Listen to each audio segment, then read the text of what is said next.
Mr. Sanya Adesua is a public affairs analyst and a former commissioner, Ekiti State Civil Service Commission. Thank you for coming on this morning. Good morning, Bill. And as we said, we're continuing our focus on the fuel subsidy report. We do hope that the Minister of Petroleum Resources will join us on Friday, as she has said. So we'll keep tabs on that as we will focus on this matter this week. Well, I will thank you for coming on, because this, of course, we do know where this is. Nati throwing its weight behind this report, saying, well, yes, the figures there, they don't see anything wrong with it. And then so many other persons are quoted in the papers asking the federal government to implement this report, and various opinions out there. But you've seen this report, I believe. So, Yeah, thank you very much. I feel very sorry for our great country. Why? For bungling another opportunity to refocus positively on that critical segment of the economy. And two questions will come to mind. One, why is Ribadu report emerged in this much controversy? Don't forget, we have about 4 other task forces or panel reports.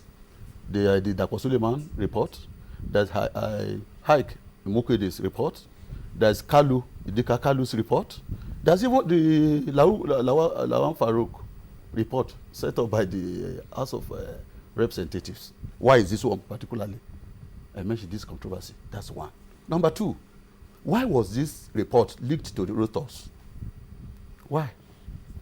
Why? If volunteer don't fit injury, a volunteer cannot complain of injury. The panel on their own accepted this offer. And it that comes to equity must come with clean hands. Why? What are they hiding? What do they have to hide on this report? That's number two. What does who have to hide? Yes. The members or the government? Well, by the panel. So far, Panel. As far as I'm concerned, I'm not speaking for government. I'm just analyzing the way I've read the reports, the two reports. Yeah, I'm they have asking, two reports. Yeah, and these two reports are different. Even the covering letters. You said, what do they have to hide? Yes, I refer to the panel, to the task force. Why are you saying they've got something to hide? Of course, somebody in that committee leaked the report to the international press.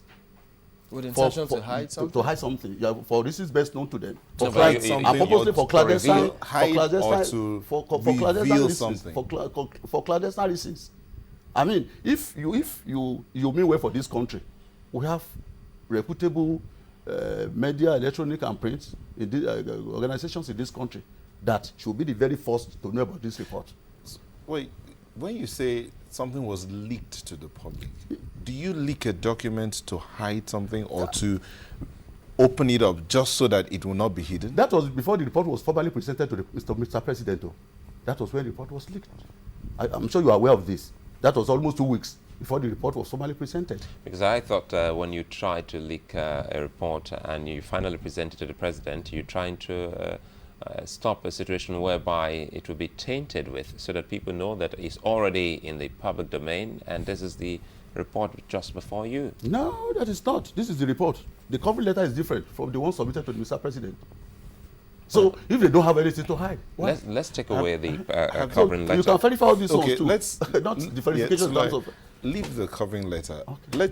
Have you read the two reports? I've read the two reports. They are different. They are different. But even before then, let us go to the most salient areas of this report.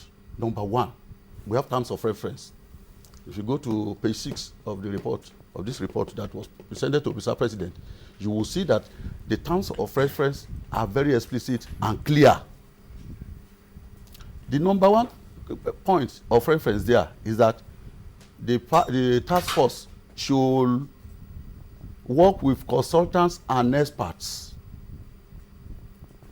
and verify all revenues coming from the upstream and downstream sectors of the oil sector. The key word there is verify. Verify the data. And in their letter, in their cover letter to Mr. President, clause 4, they stated there that these figures, due to constraint of time, this data were not verified. And some of our legal friends I've all looked into it, and they classify that one as a disclaimer clause. And if you put a disclaimer clause in any report, in any letter, you have rendered that particular report unenforceable and invalid.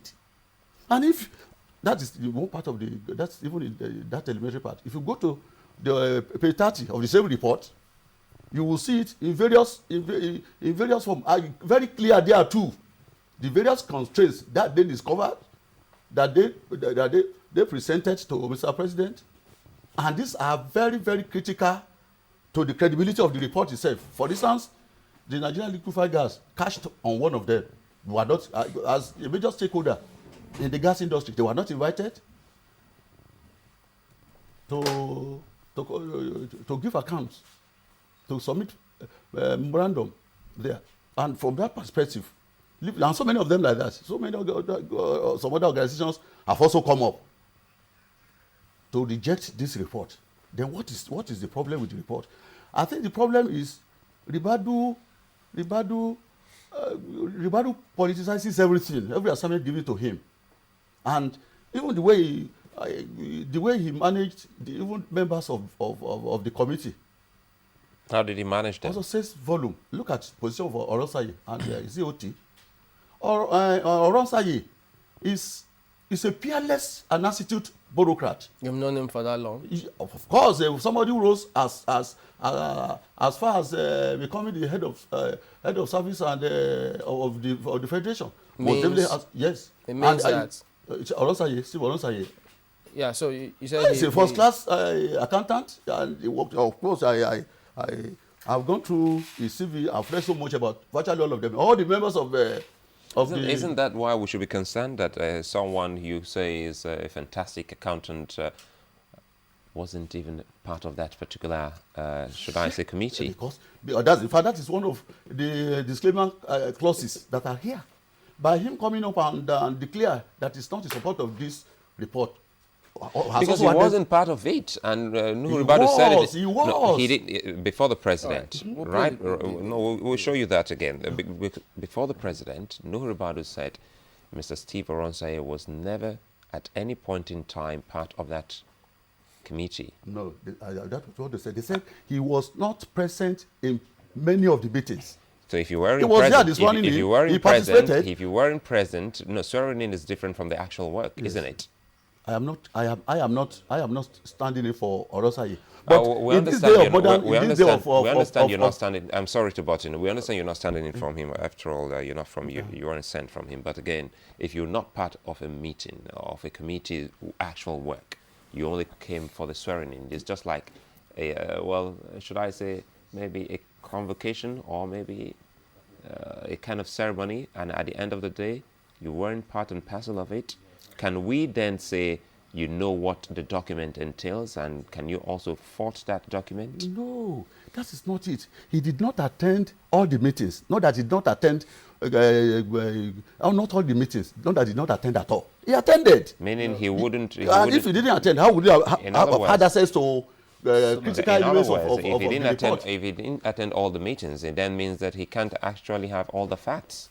Of course, with his experience as a former head of service. Through some clairvoyance means or what? So if he wasn't in all the meetings. Of course, that was not sufficient for him not to be sufficiently knowledgeable in this day of modern technology. Yeah, but if you talk about, you say with his experience as former head of service. Yes. In other words, he's got to be aware of different procedures and strategies. So does it mean then that openly disagreeing the way he did in front of the president, saying if the president calls or so what, that's the best strategy, the best approach for former head of service with all the experience you say? Well, that's unfortunate.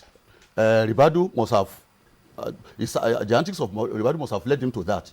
But that, like I said, I'm not in a position to. But what he objected to is his area of core competence as an accountant.